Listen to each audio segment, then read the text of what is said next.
জয়নিতাই এত এত ভক্ত সংখ্যা জুটেছে যে গান এবার বন্ধ হওয়ার তাল, ভক্তদের জ্বালায় এবার গান বন্ধ হওয়ার তাল। এইখান থেকে বলছি আর এইদিকে আর কোনো জায়গা নেই, আর তোমরা এদিকে পাঠিও না ভক্তদেরকে। এবার যদি মনে হয় যে গান শুনবেন, ওই রাস্তায় ওখানে অনেক দুটো বড় বড় টিভি দেওয়া রয়েছে, ওইখানে গিয়ে বসো, কেননা এখানে এলে আর গান হবে না, শুধু চিৎকারই হবে। জায়গা অনুপাতে দর্শকের ভক্তের সংখ্যা অনেক বেশি হয়ে গেছে, ওই জন্য চিৎকার হলে গানটা হবে না। মধুকর রঞ্জিত মালতি মণ্ডিত জিত ঘন কুঞ্চিত কেশম, আমার প্রাণ গৌর হরি সোনার নিমাই গৌর সুন্দর, তাকে দেখে নদিয়া নাগরীর মনে গৌরাঙ্গ প্রেম গৌরাঙ্গ অনুরাগ উদয় হয়েছে। এই গৌরাঙ্গ অনুরাগে পদকর্তা পদাবলী রচনা করছেন যে আমার সোনার গৌরাঙ্গকে দেখতে কেমন কেমন দেখতে জানো, মধুকর রঞ্জিত মালতি মণ্ডিত জিত ঘন কুঞ্চিত কেশম, জিত ঘন কুঞ্চিত কেশম, কুঞ্চিত কেশম,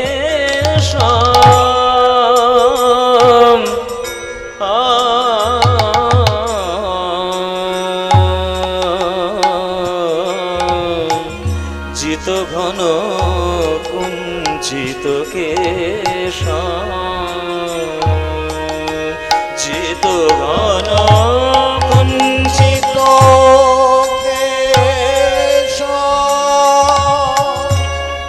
জিত ঘন কুঞ্চিত কেশম। ওগো আমার আমার গৌর হরি, গৌর হরি সোনার বরণ গৌর হরি, গৌর হরি আমার গৌর হরি আমার, ও আমার প্রাণ গৌর হরি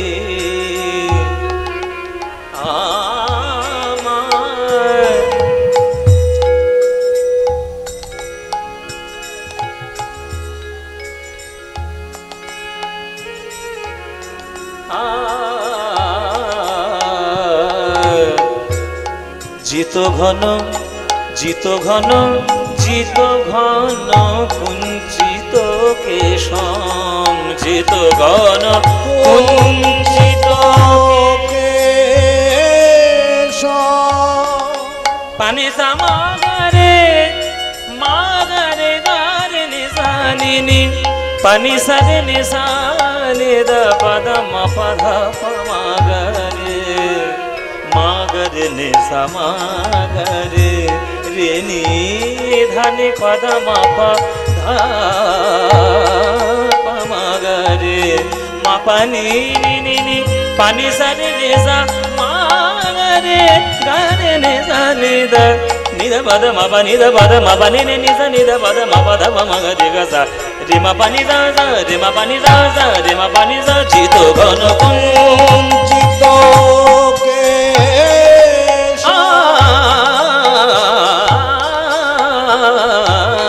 কেশম, জিত ঘন জিত ঘন জিত ঘন কুঞ্চিত কেশম, জিত ঘন কুঞ্চিত কেশম। ভগবান গৌর হরির রূপ, তার রূপ জগৎ মাঝে এমন ভাবে আলোকিত, প্রত্যেকটি ভক্তের হৃদয়ের অন্ধকার দূর করে।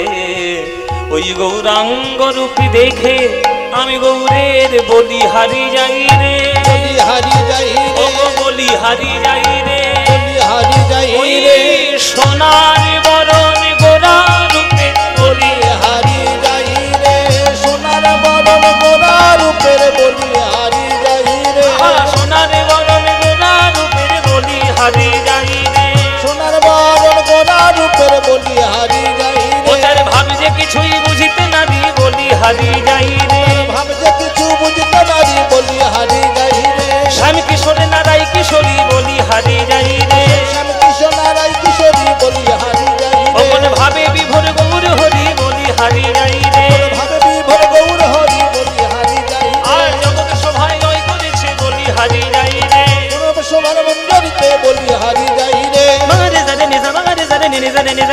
sa pani da ni da ni da ni da ba da ma pani ni da ni da ma pani ni da ni da ma pani ni da ni da Krishna Krishna Krishna বলে বলি হারি যাই রে ma pani da ni da ni da ni ni ma ba da ni da ni da ni da ni da ni da ni da ni da ni da ni da ba da ma pani da ba da ma ga re ma pani ni da ma pani ni da ma pani ni da Hari Hari Hari বলে বলি হারি যাই রে রাধে রাধে রাধে বলে বলি হারি যাই রে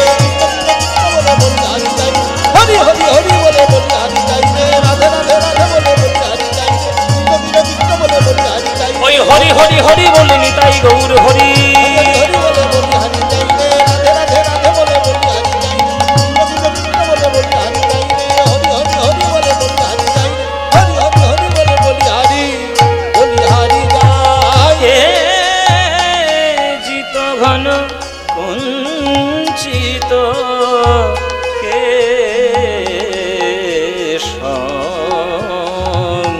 চিত ঘন কুঞ্চিত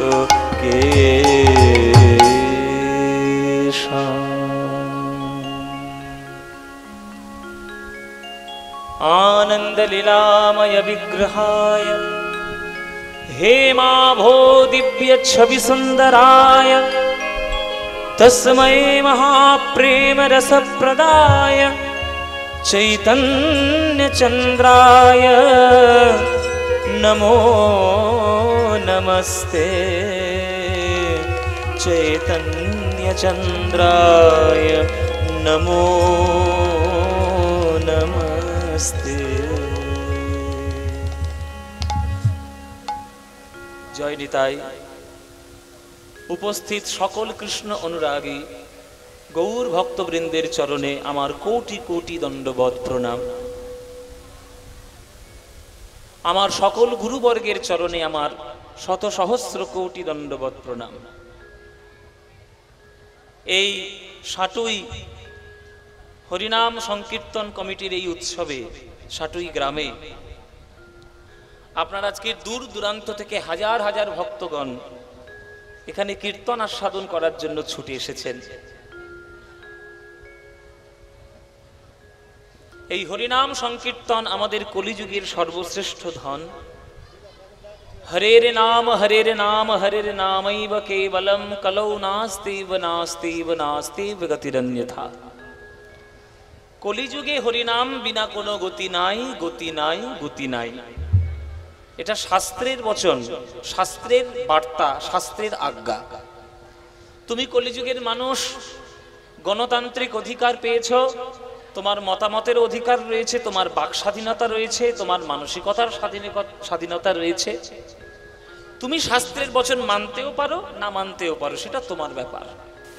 যদি মানতে পারো, বড়দের কথা শুনলে যেমন জীবনে মঙ্গল হয়, তেমনি শাস্ত্রের বচনগুলো শুনলে জীবনে মঙ্গল হয়।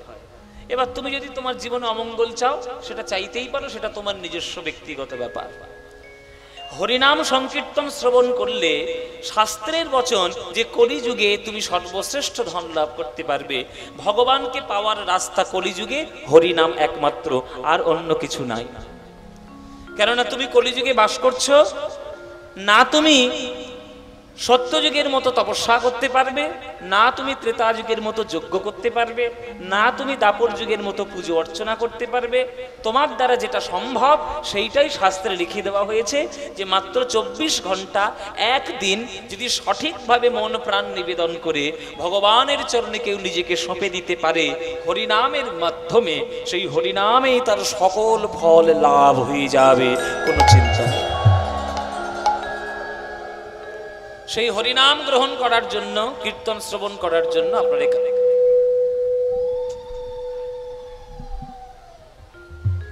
আপনারা সবাই এসেছেন ছুটে ছুটে এখানে আজকের কীর্তনে।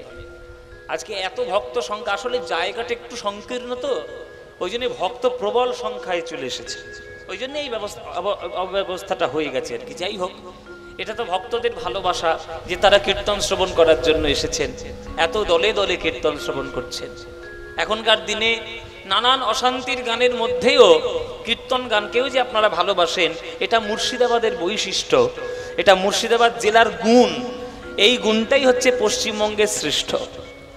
আমরা যারা কীর্তন করি তারা আমরা সবাই জানি যে দর্শক হিসেবে কোথাকার দর্শক সব থেকে ভালো। আমাদের 1 নম্বরের বিচারে মুর্শিদাবাদের দর্শক সব থেকে ভালো।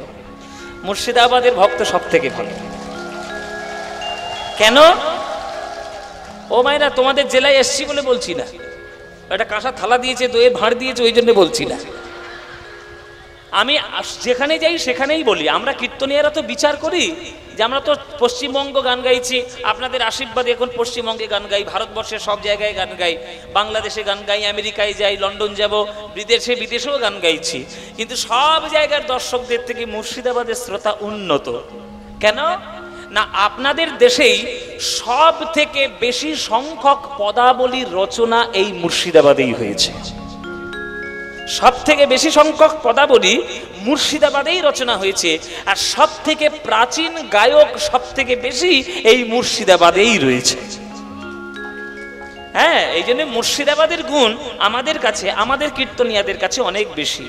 আমরা মুর্শিদাবাদকে অনেক শ্রদ্ধা করি, অনেক সম্মান করি।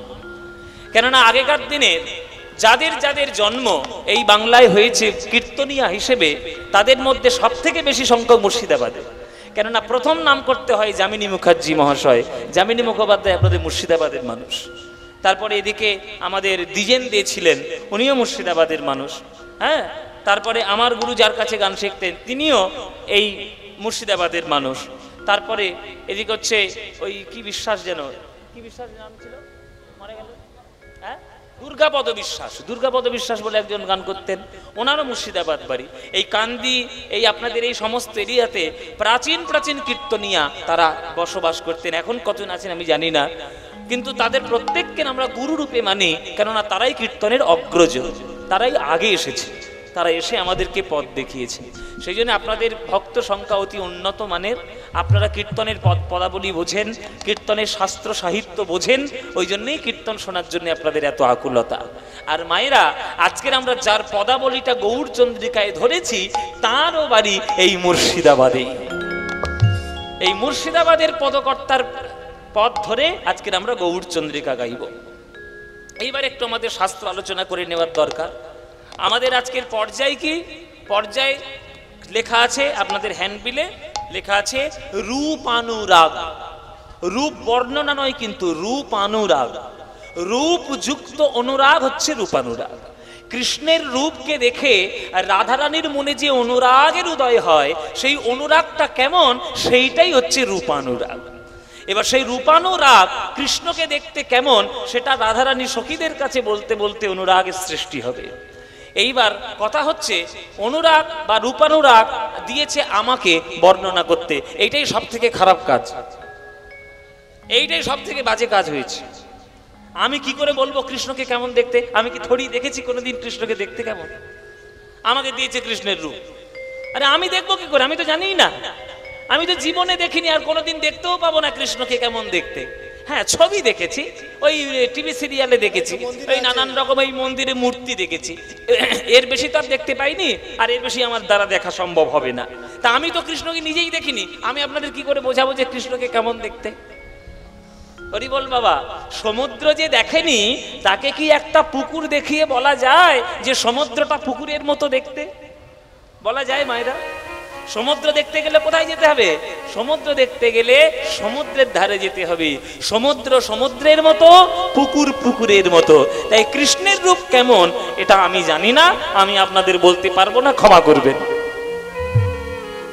এইবার ভক্তরা মনে মনে ভাবছে সর্বনাশ, তাহলে বলতে পারবে না তো 3 ঘন্টা ধরে কি গান গাইবে? শোনো, আমি হয়তো দেখিনি, কিন্তু যারা দর্শন করেছেন তারা কৃষ্ণকে দর্শন করে তাদের দৃষ্টিভঙ্গি অনুসারে এক একটা পদাবলী রচনা তারা করে দিয়ে গেছেন। সেই পদাবলীগুলো আমরা বই থেকে পেয়েছি, গুরুর কাছে শিখেছি, সেইগুলো বর্ণনা করে করে আপনাদের বোঝাবো। খানিকটা যদি আপনারা ভগবানের রূপ সম্বন্ধে আইডিয়া, অনুভব আপনারা নিতে পারেন, সেটাই আপনাদের দর্শনের মতো লাভ হবে। ওই জন্য পদাবলীগুলো আমরা বর্ণনা করব, শাস্ত্র বর্ণনা করে আমরা চেষ্টা করব যে ভগবানকে কেমন দেখতে সেটা জানার। চলো তাহলে ভগবানকে দেখতে কেমন? ভগবানের রূপ, প্রথম প্রশ্ন হবে যে ভগবানের রূপ আছে না ভগবানের রূপ নেই? ও মায়েরা তোমরা বলো, ভগবানের রূপ আছে না ভগবানের রূপ নেই? হ্যাঁ আছে, তোমরা তো বলছো আছে। যারা ইসলাম ধর্মে বিশ্বাস করে তারা বলে ভগবানের রূপ নেই। তাহলে কোনটা সত্য? ওদের কথা সত্য না আমাদের কথা সত্য? কি বাবা, ভগবানের রূপ আছে না ভগবানের রূপ নেই? ভগবানের রূপ নেই আর ভগবানের রূপ আছে, এই দুটোই 100% সত্যি কথা। ওরাও যেটা বলছে সেটাও সত্যি কথা, আমরাও যেটা বলছি এটাও সত্যি কথা। ভগবানের রূপ আছে এটাও যেমন সত্যি, ভগবানের রূপ নেই সেটাও একদম 100% সত্যি। এইবার ভক্তরা বলছে এ তো আশ্চর্য দ্বন্দ্বের মধ্যে পড়ে গেলাম বাবা, তাহলে কোনটা আমরা মানবো? আচ্ছা শোনো, তোমাদের সহজ কথাই বলে দিচ্ছি। আকাশ দেখতে কেমন? আকাশের রং কেমন? আকাশের রং কেমন? আকাশ দেখোনি? তাহলে মুখে কুলু বেটে বসে আছো কেন? বলবে তো। আকাশের দেখতে কেমন? আকাশের বর্ণ নীল। এবার আকাশ থেকে যখন একটা প্লেন উড়ে ভারত থেকে আমেরিকায় যায়, তখন তো আকাশ দিয়ে উড়ে যায়, তা আকাশের গা ঘেঁষে গেছে বলে আকাশ ওই প্লেনের রংটা কি নীল হয়ে যায়? প্লেনে চেপেছেন কখনো? প্লেনে চাপেননি? ফ্লাইটে উঠেছেন? এরোপ্লেনে? আমি অনেকবার উঠেছি। আমি এখান থেকে আমেরিকায় গিয়েছি, তার এখন তো প্রচুর ফ্লাইটে যাতায়াত হয়। তো এই ফ্লাইট যখন আকাশে ওড়ে, এরোপ্লেন যখন আকাশে ওড়ে, মিনিমাম 10,000 15,000 ফুট উপর থেকে উড়ে চলে যায়। আর যখন আমেরিকায় গিয়েছিলাম, ওরে বাবা 33,000 ফুট উপর থেকে উঠছে।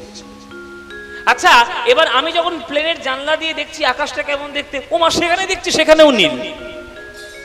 তুমি যত দূর উঠবে তত দূর নীল। এবার যখন এই প্লেনটা এসে মাটিতে নামছে, তখন প্লেনের রংটা কি নীল হয়ে যাচ্ছে? তাহলে আকাশের রংটা কেমন? তাহলে আকাশের রং নীল এটাও যেমন সত্য, আকাশের রং নীল নয় এটাও তেমন সত্য। আকাশের রং নীল নয়, দেখতে পাচ্ছ নীল, কিন্তু নীল নয়। কেননা আকাশ এত বিস্তৃত হয়ে পড়ে আছে যে সেই আকাশের কখন কি রূপ ধরবে এটা আমরা কেউ জানি না। তাই আকাশের রূপ যেমন আছে এটাও সত্য, আকাশের রূপ নেই এটাও তেমন সত্য। ঠিক তেমনি ভগবান, ভগবানকে তুমি যে রূপে আস্বাদন করতে চাও, ভগবান তোমার কাছে সেই রূপ ধরেই আসবে।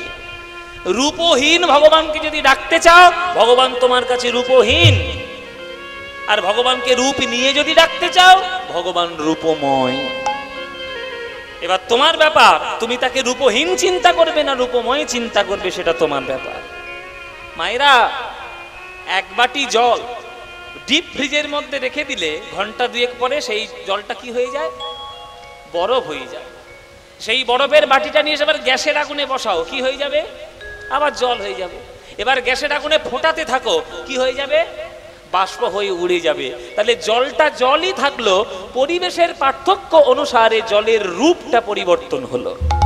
জল কখনো বাষ্প হলো, সেই জল কখনো বরফ হলো, সেই জল কখনো নর্মাল জল হয়ে গেল। আপনি চোখে দেখতে না পেলেও জলটা কিন্তু বাষ্পরূপে জগতের মধ্যে আছে, জগতের মধ্যে আছে। সেই জলটা বাষ্প হয়ে উড়ে যায়, সেটাই আবার আকাশে মিশে যায়, সেটাই মেঘ হয়ে বৃষ্টি হয়ে আবার জল রূপেই পৃথিবীতে ফিরে আসে। তেমনি ভগবান হলো জলের মতো।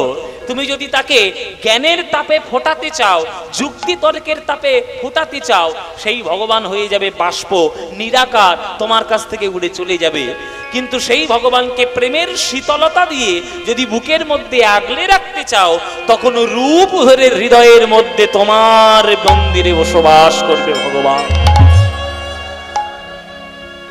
বল বাবা, যে গানগুলো গাইছি গানের কথাগুলো বুঝবেন, খুব গুরুত্বপূর্ণ। ভগবান যেমন রূপ আছে সেটাও যেমন সত্য, রূপ নেই সেটাও সত্য। ভগবান কখনো দয়াল, ভগবান কখনো ভয়াল। ভগবান কখনো গুণহীন, ভগবান কখনো গুণময়। ভগবান কখনো রূপহীন, ভগবান কখনো রূপময়। তুমি ভগবানকে যেমন ভাবে ডাকতে চাইবে, ভগবান তেমন ভাবেই আসবে। গীতায় কৃষ্ণ বলেছে, ये यथा मां प्रपद्यन्ते तां सतैव भजाम्यहं मम वर्तानुवर्तन्ते मनुष्या पार्थ सर्वस्य। হে অর্জুন, যে আমায় যেমন ভাবে ভালোবাসে আমি তাকে তেমন ভাবে ভালোবাসি। শুধু যখন ভক্ত আমায় ভালোবাসবে, আমি শুধু দেখে নেব ভক্তের হৃদয়ে আমার প্রতি একটু ভালোবাসা আছে কিনা, নইলে আমি তার কাছে যাব না। মীরা কহে বিনা প্রেম সে না মিলে নন্দলালা। ভগবানের সঙ্গে প্রেমের সম্পর্ক না গড়লে ভগবান তোমার কাছে কোনোদিন আসবে না। তুমি যত বড়ই পণ্ডিত হও আর যত বড়ই বড় লোক হও না কেন, আসবে না। সুতরাং ভগবানকে পেতে গেলে ভালোবাসার দিয়ে পেতে হবে। সেই ভগবান ভালোবাসায় কখনো দয়ালু হয়, আবার কখনো ভয়ালু হয়। কি ও মায়েরা, একই মাতৃশক্তি যখন বিনা যন্ত্র নিয়ে পদ্ম ফুলের উপর বসে সরস্বতী হয়, তখন তিনি দয়াল। আর সেই মা যখন জগৎ রক্ষার জন্য অসুরদের মুন্ডু কাটেন, তখন তিনি হন ভয়াল, চণ্ডী। হ্যাঁ, তাহলে মা সরস্বতী রূপে তিনি দয়াল, আর মা কালী রূপে তিনি ভয়াল। কিন্তু তাই বলে কি মাকে ডাকা আমরা ছেড়ে দেব? ছেড়ে দেব মায়েরা? তোমরা তো মা। ছেলে যখন বদমাইশি করে, ছেলে যখন দুষ্টুমি করে, ছেলে যখন অন্যায় করে, তখন তোমরা কি ঠাস করে একটা চড় মারো? মারো কিনা? শাসন করো কিনা? উল্টো পাল্টা কাজ করলে ছেলেকে মারবে না?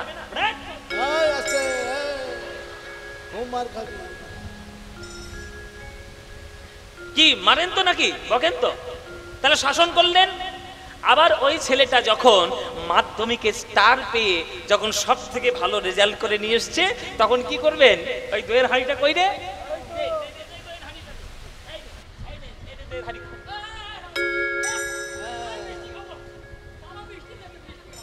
এক ভাঁড় দই তখন দিয়েবেন।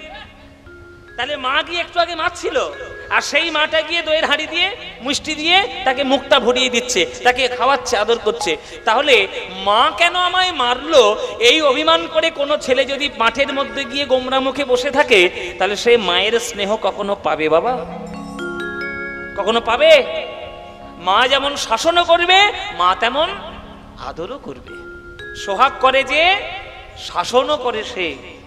তাহলে মা কেন আমায় মারলো আমি কেন ভেবে আমি কেন শুধু শুধু মায়ের থেকে দূরে থাকবো? ভগবান তেমনি জগৎ সৃষ্টির জন্য মাঝে মাঝে তিনি ভয়ালু হন, আবার তিনি যখন ভক্তদের সঙ্গে প্রেম করেন তখন তিনি দয়ালু হন। তাই একই কথা, দয়াল ভয়াল হরি হে, আমি কি বা বুঝি, আমি কি বা জানি, আমি কেন ভেবে মরি হে। অরূপ স্বরূপ সগুণ নির্গুণ দয়াল ভয়াল হরি, আমি কি বা বুঝি, আমি কি বা জানি, আমি কেন ভেবে মরি। কি রূপে এসেছি, কেমনে বা যাব, তা ভাবিয়া কেন জীবন কাটাবো। কি রূপে এসেছি, কেমনে বাজাব, তা ভাবিয়া কেন জীবন কাটাব। কি রূপে এসেছি আর কেমনে বাজাব, তা ভাবিয়া কেন জীবন কাটাবো। ডাক্তারের কাছে গেলে বলছে ডাক্তার সুগার বেড়েছে, ডাক্তার বলছে টেনশন কমান, টেনশন কমান, টেনশন কমান। ডাক্তার বলে না টেনশন কমান, সুগার ঠিক থাকবে। আপনি তো টেনশন কমাচ্ছেন না, যত সব অশান্তির জায়গায় আপনি ঘুরে ঘুরে বেড়াচ্ছেন। আপনি পাড়া প্রতিবেশীর লোক হয়ে পাড়ার কোন ছেলে পালিয়ে যাচ্ছে, কোন মেয়ে পালিয়ে যাচ্ছে, কার বিয়ে হয়েছে, কে কোন শাড়ি পেয়েছে, কে কটা গয়না পেয়েছে, সেই চিন্তায় টেনশন টেনশন করে আপনার সুগার বাড়াচ্ছেন। তাহলে আপনি পাবেন জীবন একটা ভালো পাবেন? ভগবানের কৃপায় যখন জীবনটা পেয়েছেন, সৎভাবে জীবনটাকে চালানোর চেষ্টা করুন। অপরের কল্যাণ করুন, অপরের মঙ্গল করুন, অপরের ভালো চিন্তা করুন। 10টা ভিখিরিকে দেখলে একটু ভালো করে খাইয়ে দিন, অতিথি বাড়িতে এলে তাদেরকে ভালো করে সেবা করুন, সৎ পথে থাকুন, তবেই তো আপনি জীবনটাকে উপভোগ করতে পারবেন। টেনশনে টেনশনে কেন জীবন কাটাবো? তা ভগবান এটা কেন হলো, ওটা কেন হলো, সেটা কেন হলো, এই ওই তাই সেই অমুক তমুক এমন বিচার আমি কেন করতে যাব? হে, আমি কেন করব? এখন দেখবেন কত কীর্তনিয়া হয়েছে, সব ভগবান কেমন সব যুক্তি তর্ক দিয়ে বেড়াচ্ছে, নানান রকম তর্ক। হ্যাঁ, এটা কেন হলো, ওটা কেন হলো, আসলে দাঁড়িয়ে দাঁড়িয়ে কত রকম প্রশ্ন, এইটা প্রশ্নের উত্তর দিন, এ কেন হলো, এলো। আরে কেন হলো, তোর তাতে কি এসে যায়? তোর কি হয়েছে? ভগবান জগৎ কি করে চালাবে? তোকে বলে বলে চালাবে? কি গো, রাষ্ট্রপতি যখন একটা আইন তৈরি করবেন, তোমাকে জিজ্ঞেস করে আইন করবে যে তোমার পারমিশন আছে কিনা? তোমার আইন নিলে হবে না, কেননা রাষ্ট্রপতিকে পুরো দেশের ভারটা নিতে হয়, একটা মানুষের ভার নিলে হবে না। তেমনি ভগবান বিশ্ব ব্রহ্মাণ্ড গোটা চালাচ্ছেন, তাই শুধু তোমার কথা চিন্তা করলে তিনি বিশ্ব ব্রহ্মাণ্ড চালাবেন না। তিনি যেমন করে চালাচ্ছেন চুপচাপ তেমন করে চলো, বেশি তর্ক করো না। তাই কেমন করে এসেছি কেমন করে যাব এত চিন্তা কেন করবে? তুমি ভগবানের থেকে এসেছো আর ভগবানেতেই মিশে যাবে, কোনো চিন্তা করো না, শুধু সৎ পথে থাকো, ভগবান আপনা আপনি কোলে তোমায় ঠিক টেনে নেবেই নেবে, কোনো চিন্তা নেই। কি রূপে এসেছি কেমনে বা যাব, তা ভাবিয়া কেন জীবন কাটাবো, তুমি আনিয়াছো তোমারেই পাবো, তাই শুধু মনে করি হে অরূপ স্বরূপ সগুণ নির্গুণ দয়াল ভয়াল হরি হে, আমি কি বা বুঝি আমি কি বা জানি, আমি কেন ভেবে মরি হে অরূপ স্বরূপ সগুণ নির্গুণ দয়াল ভয়াল হরি, আমি কি বা বুঝি আমি কি বা জানি, আমি কেন ভেবে মরি। না রাখি জটিল ন্যায়ের বারতা, বিচারে বিচারে বাড়ে অসারতা, আমি জানি তুমি আমারই দেবতা, তাই শুধু মনে করি হে।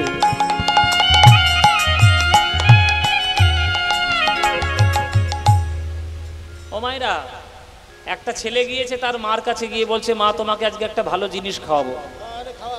মা বলছে, খাওয়া বাবা, গরমের সময় কি খাওয়াবি, খাওয়া।